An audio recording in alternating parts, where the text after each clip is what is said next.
Assalamualaikum warahmatullahi wabarakatuh. Perkenalkan, nama saya Ilham Muhammad. Pada kesempatan kali ini, saya akan mempersembahkan program kreativitas mahasiswa pada bidang pengabdian masyarakat. Pertama-tama, berdasarkan kutipan dari Thomas Alva Edison, yang mana para dokter masa depan tidak akan lagi memperlakukan kerangka manusia dengan obat-obatan, melainkan akan menyembuhkan dan mencegah penyakit dengan nutrisi.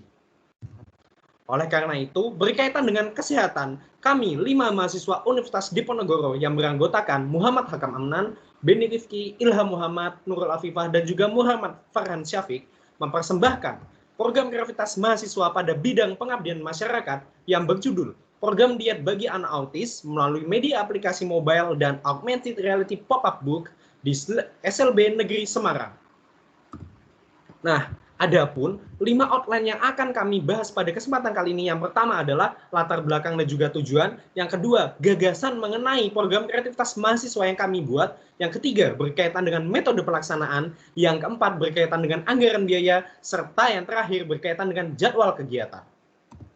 Pertama-tama, kesehatan merupakan kebutuhan dasar yang sangat penting bagi manusia, tak terkecuali kesehatan bagi anak. Kesehatan anak dinilai sangat penting mengingat anak berperan sebagai agen perubahan pada masa depan. Akan tetapi, pada saat ini, pada kenyataannya tidak semua anak memiliki kesehatan yang cukup ideal. Dikarenakan banyak anak di Indonesia yang menyandang autisme. Autisme sendiri merupakan anak yang berkebutuhan khusus yang memiliki berbagai permasalahan yang kompleks. Salah satunya berkaitan dengan permasalahan pada bidang gizi. Berkaitan dengan gangguan pemenuhan gizi, setidaknya terdapat 3 hal yang sangat-sangat ditekankan. Yang pertama adalah berkaitan dengan kualitas. Mengapa berkaitan dengan kualitas? Karena pada umumnya anak-anak autisme cenderung memakan makanan yang junk food ataupun cepat saji dan sangat tidak mengindahkan berbagai makanan yang berkaitan dengan sayuran dan lain sebagainya. Kedua adalah kuantitas, yang mana jumlah makanan yang sangat masuk tidak seimbang dengan ideal dan berat badan pada tubuh anak tersebut. Yang ketiga berkaitan dengan penyajian. Hal ini dikarenakan anak-anak autis sangatlah cenderung hiperaktif, sehingga diperlukan metode penyajian yang sangatlah tepat, terutama dalam hal penanganan pada pemenuhan gizi. Selanjutnya adalah pada anak autis sangatlah disarankan untuk mengurangi konsumsi gluten dan juga kasein. Hal ini bertujuan agar untuk menurunkan potensi dari obesitas itu sendiri. Berdasarkan data yang didapat dari Kemenpapa pada tahun 2018, menyatakan bahwasanya prevalensi penyandang autisme di Indonesia itu sebesar 2,4 juta anak, yang mana setiap tahunnya memiliki tren kenaikan sebesar 500 orang per tahun. Kemudian, berdasarkan gambaran umum dari mitra, yang mana kita menggandeng mitra yakni di SLB Negeri Semarang, setidaknya terdapat 49 siswa penyandang autisme dan juga 21 guru yang menangani pada bidang autisme itu sendiri. Selanjutnya, berdasarkan hasil interaksi dan juga diskusi dengan mitra, didapatkan bahwasanya 42% siswa tergolong obesitas, 20% siswa tergolong kurus, dan sisanya termasuk ke dalam normal. Nah, kemudian berkaitan dengan potensi dan juga permasalahan yang ada pada mitra, kami di sini menelaah setidaknya terdapat 3 potensi dan juga 3 permasalahan. Ya, potensi yang pertama adalah infrastruktur dan perlengkapan dan protokol kesehatan yang memadai. Kemudian yang kedua adalah terbuka akan perubahan. Yang ketiga, terdapat kurikulum mengenai autisme, serta terdapat 3 permasalahan utama yang harus kita selesaikan. Adapun 3 permasalahan tersebut yakni pengetahuan yang belum memadai, siswa belum menerapkan pola makan sehat, dan yang ketiga adalah sulitnya pengenalan makanan bagi anak autis. Oleh karena itu, setidaknya terdapat 3 tujuan yang ada dalam program kreativitas mahasiswa pada bidang pengabdian masyarakat ini. Yang pertama adalah berkaitan dengan untuk mewujudkan mitra SLB Negeri Semarang yang berdaya dalam menangani permasalahan picky eater melalui program diet bebas gluten dan juga kasein. Terus, kemudian yang kedua adalah membantu serta memfasilitasi guru dan orang tua dalam menerapkan program diet bebas gluten dan juga kasein. Tentunya melalui penggunaan aplikasi. Serta yang ketiga adalah membantu dan juga memfasilitasi guru dan orang tua untuk mengenalkan makanan sehat kepada anak autis. yang mana melalui media augmented reality pop-up book. Kemudian, berdasarkan gagasan yang kami bawa, setidaknya terdapat 2 gagasan.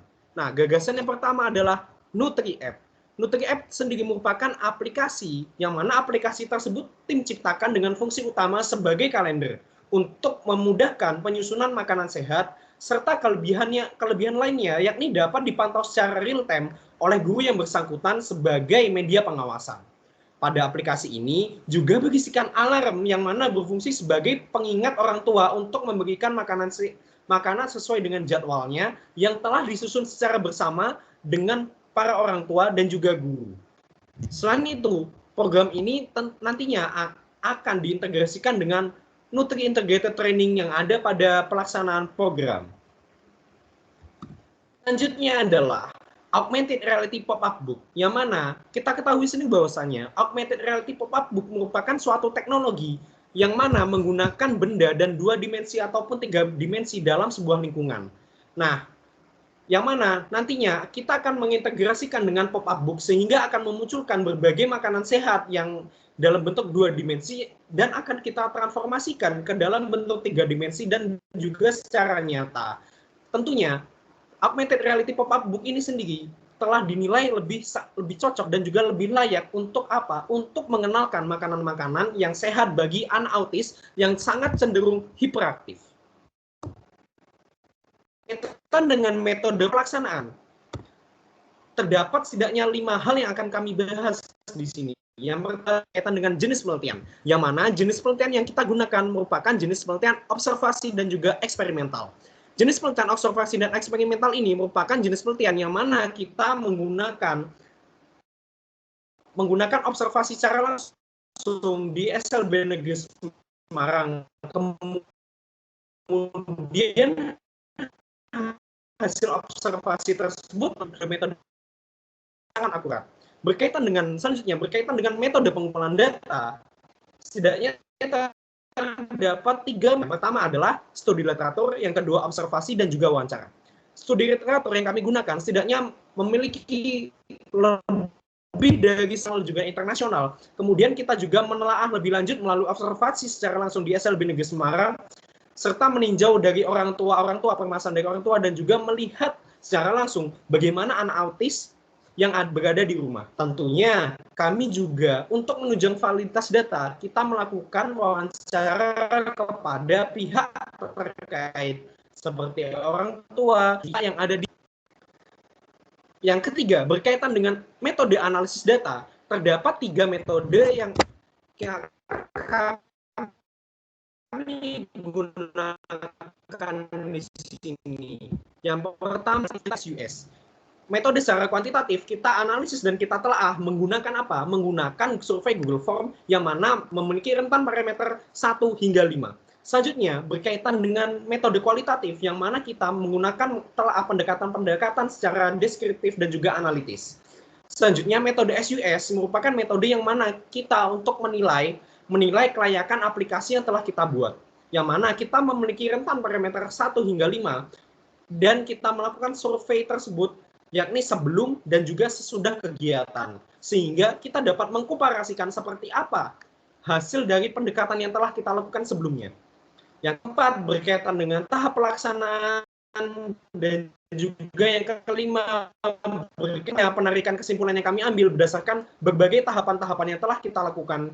Dan juga berdasarkan analisis tersebut, serta berbagai hasil-hasil yang telah kita dapatkan dan kita berkaitan dengan tahapan pelaksanaan. Tahapan pelaksanaan yang pertama Nutri-Ready, yakni perencanaan aplikasi program, yang mana setidaknya terdapat 2 subprogram utama di sini, yakni Nutri-Discuss dan juga sosialisasi program.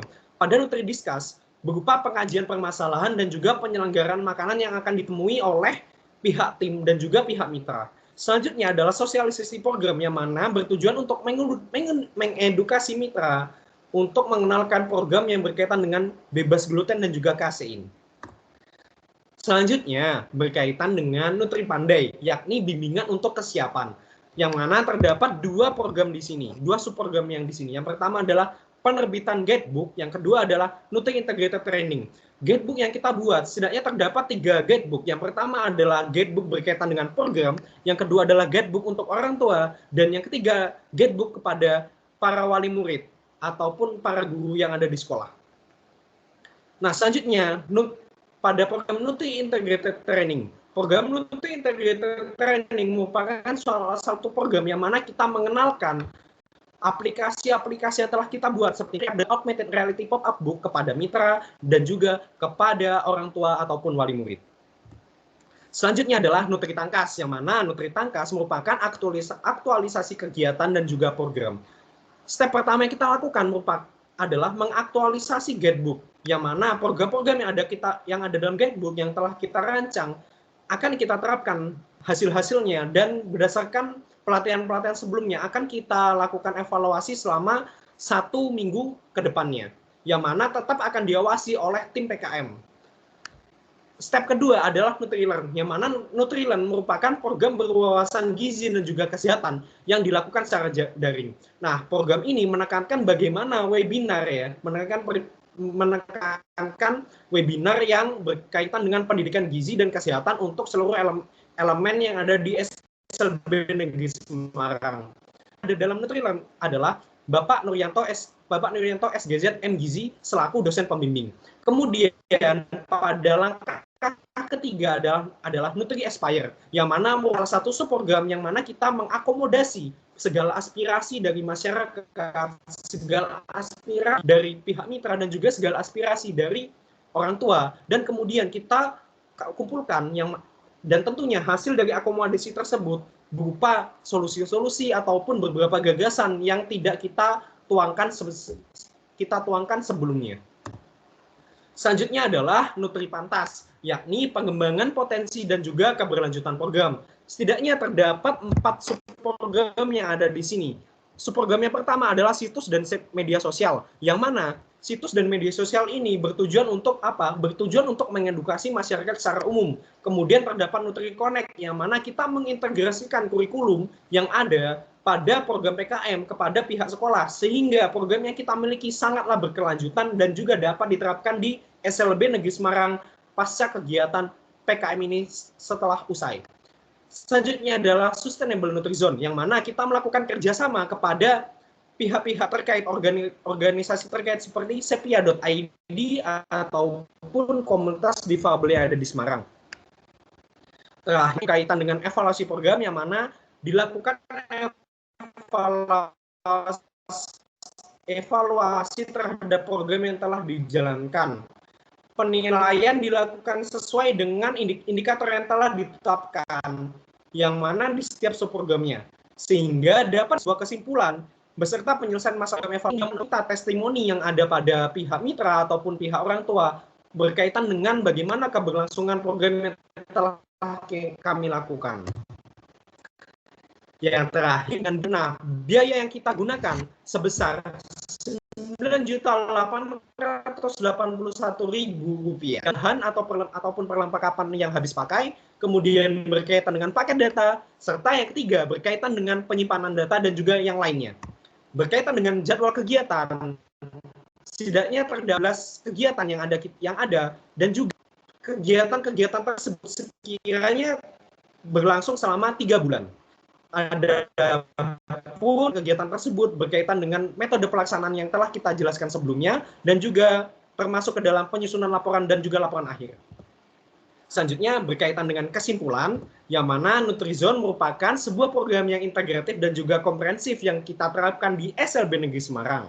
Mitra nantinya akan berperan dalam 4 program besar, yakni Nutri Ready, Nutri Pandai, Nutri Tangkas, dan juga Nutri Pantas. Akhir kata, seperti yang dikatakan oleh The Age of Disruption, adalah opsi satu-satunya untuk kita bisa menjadi pemenang. Nah, jadi akhir kata, saya ucapkan terima kasih. Mohon maaf apabila ada kesalahan. Bugong Irian Bugong Cendrawasih. Cukup sekian dan terima kasih. Wassalamualaikum warahmatullahi wabarakatuh. Saya Ilham Muhammad pamit undur diri.